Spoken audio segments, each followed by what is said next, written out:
ഈ ക്യാമ്പുകളിൽ നിങ്ങളെത്തി വളരെ പെട്ടെന്ന് ഇറങ്ങേണ്ടി വന്നതാണ്. സൗകര്യങ്ങളൊക്കെ ഈ ക്യാമ്പിലൂടെ വെളിച്ചം പോലും ഇല്ല, വെളിച്ചവും ഇല്ല, യാതൊന്നുമില്ല. ഞങ്ങൾ ആകെപ്പാടെ അനാഥയായിട്ട് നടക്കും. ഒരു ഗുളിയൊക്കെ എത്ര നേരം നിന്നത് ഗുളികയില്ല. ഏതാണ്ട് ഈ ഒരു ഗുളിയാ തന്നത്. ക്യാമ്പിലേക്ക് നിങ്ങളെ മാറ്റുന്നല്ലാതെ സൗകര്യങ്ങളൊന്നും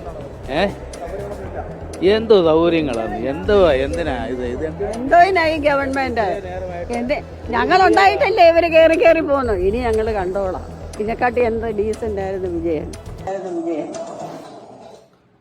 രാവിലെ പലരും അയച്ചു തന്നൊരു വീഡിയോ ആണ്, കണ്ടപ്പോൾ വലിയ വിഷമം തോന്നി. Hi guys, welcome back to new video. എല്ലാവർക്കും പുതിയൊരു വീഡിയോയിലേക്ക് സ്വാഗതം. നമ്മുടെ കേരളം പ്രളയ സമാനമായിട്ടുള്ള ഒരു സാഹചര്യത്തിലൂടെയാണ് ഇപ്പോൾ കടന്നു പോയിക്കൊണ്ടിരിക്കുന്നത്.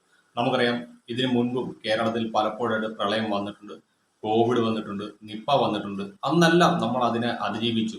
അതിന് കാരണം നമ്മുടെ സർക്കാർ അന്ന് പ്രതിരോധത്തിലേക്ക് വീണിട്ടില്ലായിരുന്നു, അല്ലെങ്കിൽ സർക്കാരിനെതിരെ ഗുരുതരമായിട്ടുള്ള ആരോപണങ്ങൾ ഇത്തരത്തിലുള്ള ക്രൈസിസ് മാനേജ്മെന്റ് ചെയ്യുന്നതുമായി ബന്ധപ്പെട്ട് ഉണ്ടായിട്ടുണ്ട്. പക്ഷേ നിലവിലെ ഗവൺമെന്റ് നേരിടുന്നത് വല്ലാത്ത ഒരു പ്രതിസന്ധിയാണ്. ഇന്ന് രാവിലെ മുഖ്യമന്ത്രി ശ്രീ വി ഡി സതീഷിനെതിരെ ഉയർന്നു വന്ന ഗുരുതരമായിട്ടുള്ള ആരോപണം, സംസ്ഥാന സർക്കാർ ദുരന്തബാധിത മേഖലകളിലേക്ക് ഉപയോഗിക്കാണ്ട് വാങ്ങിയ ഹെലികോപ്റ്റർ, ആ ഒരു ഹെലികോപ്റ്ററിൽ ശ്രീ വി ഡി സതീശൻ അദ്ദേഹത്തിന്റെ ഭാര്യ പിതാവിനെ കാണുവാൻ വേണ്ടിയിട്ട് കൊച്ചിയിലേക്ക് നടത്തിയ ഹെലികോപ്റ്റർ യാത്ര, അത് വിവാദമായിരുന്നു. അതുകൂടാതെയാണ് ആറന്മുളയിൽ നിന്ന് വന്നിരിക്കുന്ന ഈ ഒരു വാർത്ത. ഇത് ഇന്ന് രാവിലെ ഏഷ്യാനെറ്റ് ന്യൂസ് റിപ്പോർട്ട് ചെയ്ത ഒരു വാർത്തയാണ്. ഈ രണ്ട് വാർത്തകളെ ന്യായീകരിച്ചുകൊണ്ട് കോൺഗ്രസിന്റെ രണ്ട് നേതാക്കൾ വന്നു. അതിലൊന്നാമത്തെ വ്യക്തി എന്ന് പറഞ്ഞത് ആരോഗ്യമന്ത്രി കെ മുരളീധരനാണ്. അദ്ദേഹത്തിന്റെ ആ ഒരു ന്യായീകരണം സർക്കാരിനെ കൊണ്ട് പടുകുഴിയിലേക്കാണ് വലിച്ചെറിഞ്ഞത്. പക്ഷെ രാഹുൽ മാങ്കൂട്ടത്തിൽ എന്ന് പറയുന്ന പൊളിറ്റീഷ്യൻ, അദ്ദേഹം നടത്തിയ ഇടപെടൽ, അല്ലെങ്കിൽ അദ്ദേഹം കോൺഗ്രസിന് വേണ്ടിയിട്ട് തീർത്ത പ്രതിരോധം, അത് ക്ലിയർ കട്ടായിരുന്നു. അതിനെ പ്രതിരോധിക്കാൻ വേണ്ടിയിട്ട് മറ്റൊരു മാർഗവും പ്രതിപക്ഷത്തിന്റെ കൈവശമില്ല എന്നുള്ളതാണ് യാഥാർത്ഥ്യം. പക്ഷെ കെ മുരളീധരൻ എന്ന് പറയുന്ന ആരോഗ്യ വകുപ്പ് മന്ത്രി ദയവ് ചെയ്ത് ഇനി വാ തുറക്കരുത്. അങ്ങൊരു വൻ പരാജയമാണ്. അങ്ങ് ഇനിയും വാ തുറന്നു കഴിഞ്ഞാൽ ഈ സർക്കാർ കൂടുതൽ പ്രതിരോധത്തിലേക്ക് പോകുകയുള്ളൂ, ഒരിക്കലും കരകയറില്ല.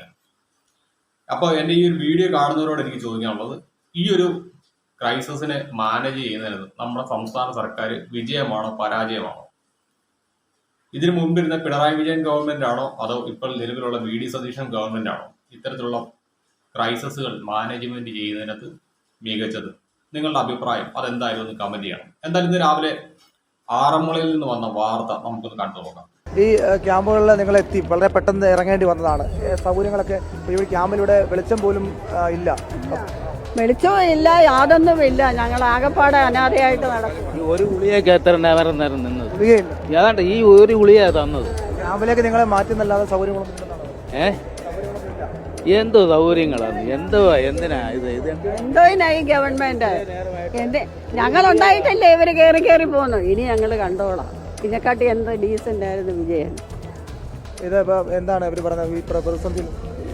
സത്യം പറഞ്ഞാൽ ഈ ക്യാമ്പ് തന്നെ പരാജയമാണ്. ഒന്നാമത് ഇന്നിപ്പോൾ രാവിലെ അവർക്ക് ബാത്റൂമിൽ പോകാൻ വെള്ളമില്ല. ഇതൊക്കെ വെള്ളമൊക്കെ എത്തിച്ചു കൊടുക്കാൻ നിഷ്പ്രയാസമായിട്ട് കഴിയുന്നത്. ഇപ്പോൾ തന്നെ അതുപോലെ BP-ക്കുള്ള ഗുളി, അത് ഇന്നലെ വൈകിട്ട് പറഞ്ഞു. ഇതുവരെ വന്നിട്ട് കൈവച്ചേക്കോ, കൊടുത്തിട്ടില്ല. ഇവർ പെട്ടെന്ന് വീട്ടിൽ നിന്ന് ചാടി ഇറങ്ങി വന്നാൽ ഒരു സാധനം ഗുളിയൊന്നും എടുക്കാതെ. പക്ഷേ ഇതൊന്നും ഇവിടെ ക്രമീകരണമില്ല. ക്യാമ്പ് തീർത്തും പരാജയമാണ്. ഇപ്പോൾ സർക്കാർ സംവിധാനം ഇപ്പോൾ പൊളിയാണ്. ഭക്ഷണം എത്തുന്നില്ല പരാതിയൊക്കെ രാവിലെ ചില ക്യാമ്പിൽ വന്നിരുന്നു, പക്ഷെ പരിഹരിച്ചെന്നൊക്കെയാണ് മന്ത്രി പറയുന്നത്. മന്ത്രി പറഞ്ഞിട്ട് പോവല്ല, അത് ഇത് ജനപ്രതിനിധികൾ, കുറേ ജനപ്രതിനിധികളുടെ മിടുക്കൊണ്ട് കാര്യങ്ങൾ നടന്നുള്ളൂ. അവർ പോയി വെല്ലോറയിൽ നിന്ന് മേടിച്ച് അവർ കൊടുത്താൽ, അല്ലാതെ ഇത് ഭരണാധികാരികൾ തീർത്തും പരാജയമാണ്. പഞ്ചായത്ത് പ്രസിഡന്റ് അടക്കമുള്ള ആളുകളും ഈ ക്യാമ്പിൽ തന്നെ ഉണ്ട്. നമുക്ക് അവരോടും ചോദിക്കാം. കാരണം പ്രതിപക്ഷ ഭരണപക്ഷ തർക്കത്തിനപ്പുറത്തേക്ക് ഇവർ പറയുന്നത് പോലെയുള്ള പ്രതിസന്ധികളുണ്ടോ എന്നുള്ളതാണ് ചോദിക്കുന്നത്. പ്രസിഡന്റ്, ഇവിടെ മരുന്ന് പോലും കിട്ടുന്നില്ല എന്നുള്ള പരാതി ഇവിടെ ഗുളിക കിട്ടില്ലെന്നൊക്കെ അദ്ദേഹം പറയുന്നു. ഇവിടാണ് ഹെൽത്തുകാർ, നിങ്ങൾ കണ്ടോണ്ടിരിക്കുകയല്ലേ, ഹെൽത്തുകാരല്ലേ ഈ നിൽക്കുന്നത്. ഹെൽത്തുകാർ ഫുൾ കോറത്തിൽ ഇവിടെ നിൽക്കുക.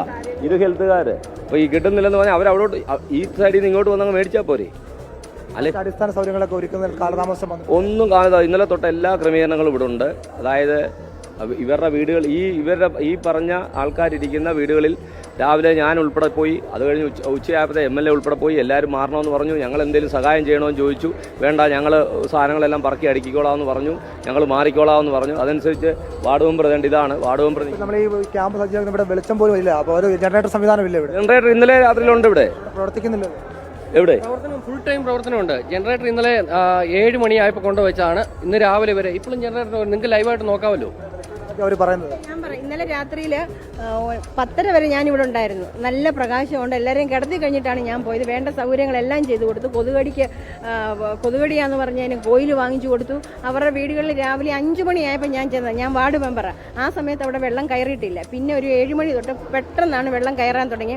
ചെന്നു, സാധനങ്ങളെല്ലാം മാറ്റാൻ പറഞ്ഞു. വേണ്ട സഹായങ്ങൾ ചെയ്തു കൊടുത്തു. വണ്ടി വിളിച്ചു കൊടുത്തു. സാധനങ്ങൾ കൊണ്ട് സേഫായിട്ട് ഇടാനുള്ള സ്ഥലം ഒരുക്കി കൊടുത്തു. അതുപോലെ തന്നെ ക്യാമ്പും സജ്ജമാക്കി കൊടുത്തു. ഉച്ചക്കത്തെ ഫുഡ് കൊടുത്തു. ഇടയ്ക്ക് പറഞ്ഞ് കട്ടൻ കാപ്പി വേണമെന്ന് പറഞ്ഞു, അത് കൊണ്ട് കൊടുത്തു. ചായ കൊടുത്തു. എല്ലാം ചെയ്യുന്നുണ്ട്. മാക്സിമം ചെയ്യാവുന്നതിന്റെ പരമാവധി ചെയ്യുന്നുണ്ട്. സോ ഇതാണ് ഇന്ന് രാവിലെ ഏഷ്യാനെറ്റ് ന്യൂസ് റിപ്പോർട്ട് ചെയ്തിരിക്കുന്ന വാർത്ത. ഈ ഒരു വാർത്ത റിപ്പോർട്ട് ചെയ്തതിനകത്ത് ഏഷ്യാനെറ്റ് ന്യൂസിന് വല്ലാത്തൊരു പാളിച്ച സംഭവിച്ചു. കാരണം ആ ക്യാമ്പിന്റെ ഉത്തരവാദിത്തപ്പെട്ട ആളുകളോട് ഇതിനെക്കുറിച്ചുള്ള ഡീറ്റെയിൽസ് ഒന്ന് അന്വേഷിക്കാമായിരുന്നു. അത് ഡീറ്റെയിൽ ആയിട്ട് നിങ്ങൾ അന്വേഷിച്ചു. പക്ഷെ അന്വേഷിച്ച ഭാഗം നിങ്ങൾ കാണിക്കുന്നതിന് മുൻപ് ആ ഒരു അമ്മയുടെ പ്രതികരണമാണ് നിങ്ങൾ കാണിച്ചത്. ഈ ഒരു വാർത്ത നിങ്ങൾ പുറത്തേക്ക് വിട്ടപ്പോഴത്തേക്ക് അതിനെ കൃത്യമായിട്ട് യൂട്ടിലൈസ് ചെയ്യേണ്ടവർ യൂട്ടിലൈസ് ചെയ്തു. അത് സർക്കാരിന്റെ പരാജയമായിട്ട് അത് മാറ്റി തീർക്കാണ്ട് അവർക്ക് സാധിച്ചു. അതിന് കാരണം മറ്റൊന്നുമല്ല, ഇതിനു മുൻപ് ഈ സംസ്ഥാനം ഭരിച്ച മുഖ്യമന്ത്രി ഇത്തരത്തിലല്ലായിരുന്നു പ്രവർത്തിച്ചിരുന്നത്. അദ്ദേഹം കൃത്യമായിട്ട് ഇതിനെല്ലാം കോർഡിനേറ്റ് ചെയ്തുകൊണ്ട് പ്രവർത്തിക്കുന്ന ഒരു വ്യക്തിയായിരുന്നു. നമുക്കറിയാം, കോവിഡ് വന്നപ്പോഴും നിപ്പ വന്നപ്പോഴും പ്രളയം വന്ന സമയത്തും എല്ലാം അദ്ദേഹം കൃത്യമായിട്ട് ഈ ഒരു ക്രൈസിസ് മാനേജ്മെന്റ് ടീമിനെ കോർഡിനേറ്റ് ചെയ്തുകൊണ്ട് തിരുവനന്തപുരത്ത് തന്നെ ഉണ്ടായിരുന്നു. അതുകൂടാതെ അദ്ദേഹം ഡയറക്റ്റ് മാധ്യമങ്ങൾക്ക് മുന്നിലെത്തി ഇതിനെക്കുറിച്ചുള്ള ബൈറ്റുകളും കാര്യങ്ങളും നൽകുവാനും. പക്ഷേ ഈ ഒരു വിഷയത്തിനകത്ത് ശ്രീ VD സതീശൻ സമ്പൂർണ്ണ പരാജയമാണ്. അതുകൊണ്ട് തന്നെയാണ് ഇദ്ദേഹത്തിനെതിരെ ധാരാളം വിമർശനങ്ങൾ ഉയർന്നു വരുന്നത്. ഇന്നലെ പോലും ഇദ്ദേഹം മലപ്പുറത്തായിട്ട് പോയി ഒരു യൂത്ത് ലീഗ് നേതാവിന്റെ വീട്ടിൽ പോയിരുന്ന ഭക്ഷണം കഴിക്കുന്ന വീഡിയോ അത് വളരെയധികം വിവാദമായി ചർച്ചയായി. ഈ ഒരു സാഹചര്യത്തിൽ അദ്ദേഹം അങ്ങനെ ചെയ്തത് ഒട്ടും യോജിക്കുന്നതല്ലായിരുന്നു എന്നെല്ലാം പറഞ്ഞുകൊണ്ടുള്ള വിമർശനങ്ങൾ ഇടത് നേതാക്കൾ ഉൾപ്പെടെ ഉയർത്തിക്കൊണ്ടിരിക്കുന്ന ഒരു സാഹചര്യമാണ്. അപ്പോൾ എല്ലാവരും ചോദിക്കും അദ്ദേഹത്തിന് ഭക്ഷണം കഴിക്കാൻ പറ്റില്ല എന്ന്. പക്ഷേ ഒരു കാര്യമുണ്ട്, ഇതിന് മുൻപിരുന്ന മുഖ്യമന്ത്രിയും ഈ കോവിഡ് ടൈമിലും നിപ്പയുടെ ടൈമിലും ഈ പ്രളയ സമയത്തും എല്ലാം ഫുഡ് കഴിച്ചിട്ടുണ്ട്. അദ്ദേഹം ഈ ക്രൈസിസ് എല്ലാം മാനേജ് ചെയ്യുന്ന സമയത്ത് അദ്ദേഹം ഭക്ഷണം കഴിച്ചിട്ടുണ്ട്. ഭക്ഷണം കഴിക്കാതെ ഒന്നുമല്ല പിണറായി വിജയൻ ഈ ടൈമിലൊന്നും കേരളം ഭരിച്ചത്. പക്ഷേ ഇതേപോലെ ഒരു ആഘോഷമാക്കിക്കൊണ്ട് അതിനൊന്നും സോഷ്യൽ മീഡിയയിൽ പോസ്റ്റ് ചെയ്തിട്ടില്ല. അവിടെയാണ് ഈ ഒരു ഡിഫറൻസ് വരുന്നത്. നിങ്ങളതൊന്ന് മനസ്സിലാക്കണം. ഞാൻ ഈ പറയുന്ന കണക്ക് ഇടതുപക്ഷക്കാരനൊന്നുമല്ല, എൻ്റെ രാഷ്ട്രീയവും അതല്ല. പക്ഷേ ചില കാര്യങ്ങളൊക്കെ നിങ്ങൾ കണ്ടുപിടിക്കണം. ഞാനൊരു ഉദാഹരണത്തിന് നിങ്ങൾക്ക് മുന്നിലേക്ക് ഒരു വീഡിയോ ക്ലിപ്പ് വെക്കാം. നമ്മുടെ വയനാട്ടിൽ ഒരു ദുരന്തം നടന്ന സമയത്ത് ശ്രീ പിണറായി വിജയൻ അവിടെ നേരിട്ട് ചെന്ന് ആ സ്ഥലങ്ങൾ വിസിറ്റ് ചെയ്യുന്നത്, അത് രക്ഷാപ്രവർത്തനം നടക്കുന്ന ടൈമിലാണെന്നും കൂടി നിങ്ങളൊന്ന് ആലോചിച്ച് നോക്കണം.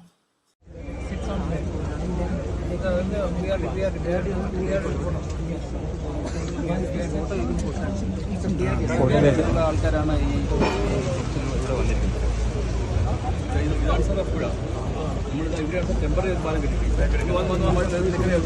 ഇവിടുന്ന് ഈ ഭാഗം ഒന്ന് മാറുന്ന സീമന് കാണാൻ വേണ്ടി ആ ഭാഗത്തുള്ളൊരു ഒന്ന്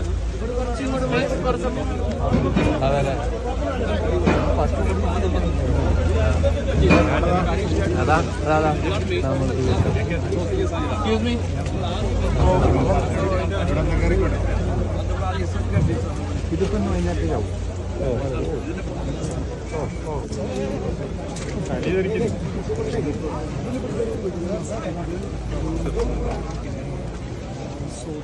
നിങ്ങളിപ്പോൾ ഈ കണ്ട വീഡിയോ എന്ന് പറയുന്നത് വയനാട്ടിൽ മണ്ണിടിച്ചിലുണ്ടായ ടൈമിൽ നമ്മുടെ സൈന്യം വന്ന് രക്ഷാപ്രവർത്തനത്തിന് ആവശ്യമായിട്ടുള്ള പാലം നിർമ്മിക്കുന്ന ടൈമിൽ അന്നത്തെ കേരള മുഖ്യമന്ത്രിയായിരുന്ന പിണറായി വിജയൻ നേരിട്ടെത്തി അതിന്റെ പ്രവർത്തനങ്ങളെ വിലയിരുത്തുന്ന കാഴ്ചയാണ്. ഇങ്ങനെ ഒരു മുഖ്യമന്ത്രി നമ്മുടെ കേരളം ഭരിച്ചിരുന്നു. ഇന്നലെ നമ്മുടെ VD സതീശൻ കാണിച്ച കണക്ക് ഈ പ്രളയവും മറ്റു ദുരന്തങ്ങളും നമ്മുടെ കേരളത്തിൽ നിന്ന് നടക്കുന്ന സമയത്ത് ഘടകകക്ഷി നേതാവിന്റെ വീട്ടിൽ പോയി ഫുഡ് കഴിച്ചിട്ട് അതെടുത്ത് സോഷ്യൽ മീഡിയയിൽ പോസ്റ്റ് ചെയ്ത ഒരു മുഖ്യമന്ത്രിയല്ല പിണറായി വിജയൻ. സമ്മതിച്ചു, മുഖ്യമന്ത്രിയായിരുന്ന പിണറായി വിജയൻ ധാർഷ്ട്യക്കാരനായിരുന്നു, അഹങ്കാരിയായിരുന്നു, തന്നിഷ്ടക്കാരനായിരുന്നു. പക്ഷേ ഒരു ക്രൈസിസ് വരുമ്പോൾ അദ്ദേഹം കൃത്യമായിട്ട് അതിനെ കോർഡിനേറ്റ് ചെയ്ത് ജനങ്ങൾക്കൊപ്പം ഉണ്ടായിരുന്നു. അതായിരുന്നു അദ്ദേഹത്തിന്റെ വിജയം. പക്ഷേ അദ്ദേഹത്തിന് നമ്മുടെ മാധ്യമങ്ങളെല്ലാവരും ചേർന്ന് ഒരു നെഗറ്റീവ് ഷെയ്ഡ് സമ്മാനിച്ചു. അതിൽ അദ്ദേഹത്തിന്റെ കയ്യിലിരിപ്പും ഉണ്ടായിരുന്നു. എന്തായാലും നമുക്ക് ഇന്ന് സർക്കാരിനെതിരെ ഉയർന്നു വന്നിരിക്കുന്ന ഈ ഒരു ആരോപണത്തെ രാഹുൽ മാങ്കൂട്ടത്തിൽ നേരിട്ടത് എങ്ങനെയാണെന്നൊന്ന് കണ്ടു നോക്കാം. അതെ, ഒരു മിനിറ്റ് നോക്കണേ. എന്തോ ഈ ഗവൺമെന്റ് ഞങ്ങൾ ഉണ്ടായിട്ടല്ലേ ഇവര് കയറി പോകുന്നത്. ഇനി ഞങ്ങൾ കണ്ടോളാം. ഇതിനെക്കാട്ടി എന്തോ ഡീസന്റ് ആയിരുന്നു വിജയൻ. രാവിലെ പലരും അയച്ചു തന്നൊരു വീഡിയോ ആണ്. കണ്ടപ്പോൾ വലിയ വിഷമം തോന്നി. ഏതൊരു പാവപ്പെട്ട അമ്മ ഒരു ദുരിതാശ്വാസ ക്യാമ്പിൽ നിൽക്കുകയാണ്. ആ ക്യാമ്പിലെ പരിമിതികളെ പറ്റി പറയുന്നു. എന്തോത്തിനാണ് ഈ ഗവൺമെന്റ് എന്ന് ചോദിക്കുന്നു. ഏറ്റവും ഒടുവിലായി ഇതിനേക്കാൾ എത്രയോ ഡീസന്റ് ആണ് ആ വിജയൻ എന്ന് ചോദിച്ചിട്ട് പോകുന്നു. ഇത് കണ്ടപ്പോൾ തന്നെ ജില്ലയിൽ ഉത്തരവാദിത്തപ്പെട്ട ദുരിതാശ്വാസ പ്രവർത്തനങ്ങളുമായി നിൽക്കുന്ന ഉദ്യോഗസ്ഥന്മാരെ വിളിച്ച് വിവരം അറിയിച്ചു. ആറന്മുള MLA ശ്രീ അബിൻ വർഗീയെ ഫോൺ കിട്ടിയപ്പോൾ അദ്ദേഹത്തോട് സംസാരിച്ചു.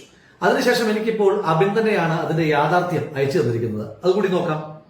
അമ്മേ, രാവിലെ എന്തൊക്കെയോ പരാതി, അമ്മയ്ക്ക് എന്തൊക്കെയോ വിഷമമുണ്ടെന്ന് പറഞ്ഞല്ലോ, എന്തായിരുന്നു? എന്റെ പോലെ എനിക്കൊന്നും അറിയത്തില്ല. എന്റെ അടുത്ത് നിന്ന് വിജിലിമം പറഞ്ഞു ഇന്നതുപോലൊക്കെ പറയാൻ പറഞ്ഞു. ഞാൻ പറഞ്ഞു. അത്രയേ ഉള്ള കാര്യം, അല്ലാതെ ഒരു കാര്യവും ഇല്ല. എനിക്ക് ആ അമ്മയോട് പ്രത്യേകിച്ച് പരിഭവമൊന്നും തോന്നിയില്ല. പക്ഷേ ആ നിസ്സഹായമായ അവസ്ഥയിൽ നിൽക്കുന്ന അമ്മയുടെ നാവിലേക്ക് സ്വന്തം കുത്തിത്തിരിപ്പ് രാഷ്ട്രീയം കുത്തിത്തിരികെ കൊടുത്ത ആ ബിജിലിമോൻ ആരാണെന്ന് കാണണ്ടേ?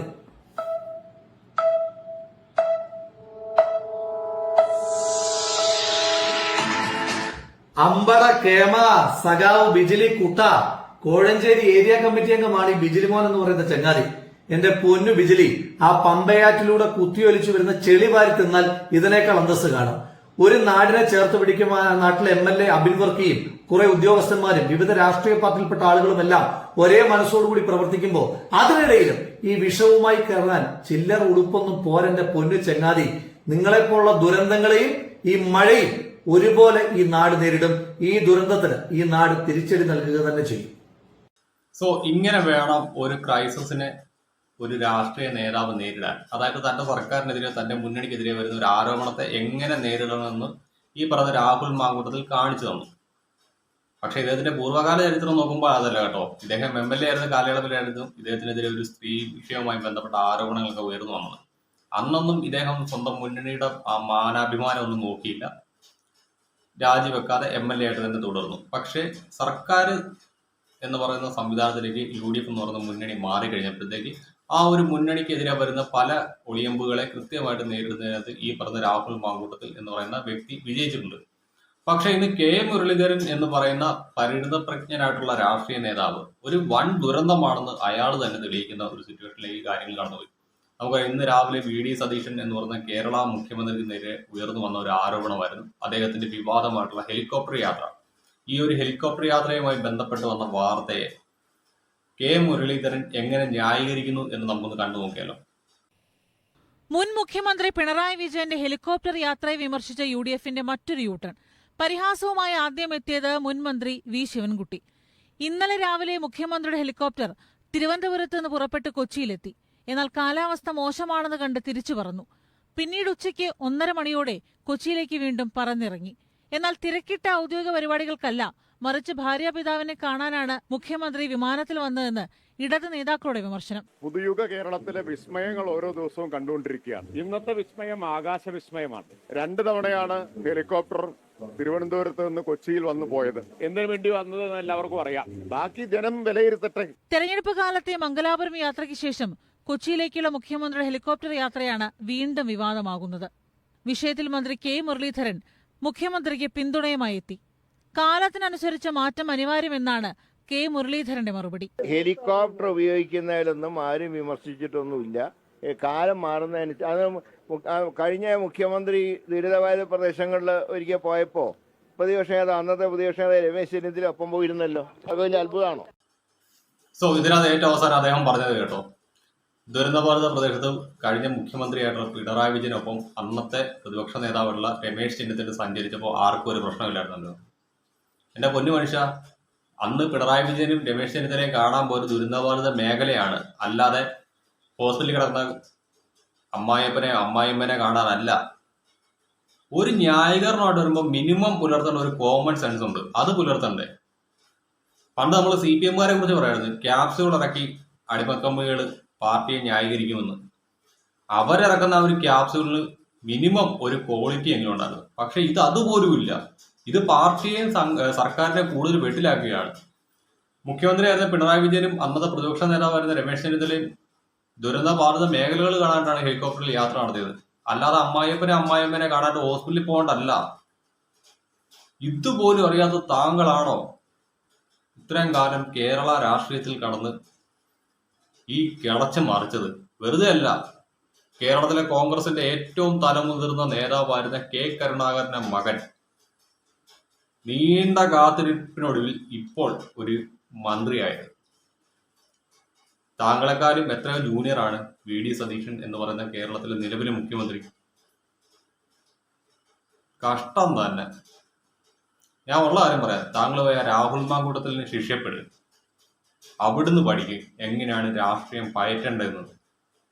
എന്റെ പൊന്നു തോൽവി സമ്മതിച്ചു തന്നിരിക്കുന്നു. അപ്പൊ ശരി എന്നാ, ബൈ.